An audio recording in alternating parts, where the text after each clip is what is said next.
Okay, third graders, so I just showed you how you would determine the area of a regular shape, one that had right angles and straight sides. Well, these actually have straight sides as well, but they don't always have right angles. And so this is a little more complicated. What we still have to remember is that one square is equal to one square on this sheet is equal to 1 square centimeter because it measures a centimeter wide and a centimeter long. But take a look at this green picture. As you can tell, not every square is completely filled in, but we could still determine the area because we could see, oops, sorry. We could see that we are using half of this square. So if we were going to determine the area of a shape such as this, the easiest thing to do is to determine how many full squares you have, and then figure out how many halves you have. So for example, I would take this section right here, this 3 by 4 section. So I know right there I have 12 full squares. Then I have 2 full squares right here. So I'm already up to 14 full square centimeters. But then I have a half here and a half here. If I add those two halves together, now I'm up to 15 square centimeters. And then I would add this half plus this half would equal another square centimeter. So the entire shape has an area of 16 square centimeters.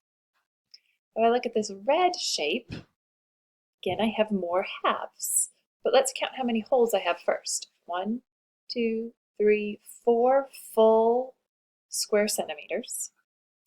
And then I like to put them in pairs. Ready? So this top one and this top half would make another square centimeter. So now I'm up to 5 square centimeters. And this half plus this half would give me another square centimeter. So the area of the red shape would be 6 square centimeters. Okay? So my last one is a real humdinger. Take a look at that thing that I drew. It has lots of full squares and lots of halves. So after I drew it, I went through and I put a little dot on all the holes, whole squares, so that I could see. So I have 15 whole square centimeters. 1, 2, 3, 4, 5, 6, 7, 8, 9, 10, 11, 12, 13, 14, 15. Okay, then I'm going to count my halves. I have 1, 2, 3, 4, 5, 6, 7, 8, 9 halves. So you can do it a couple different ways. You could put your halves together like I did at the top two problems. So these two could be another one, that would be 16. These two would be another full square, that would be 17. These two would be another full square, that would be 18. These two would be another full square, that would be 19. And then I have this one all by itself. So it would be 19.5 square centimeters. Or I could do it this way. I wrote it down over here so I wouldn't forget. I had 15 holes and 9 halves. Well, if I have 9 half squares, I should have written squares over there, 9 half squares, or 9 halves with a B. I know that 9 halves would give me 4 holes with 1 half left over, right?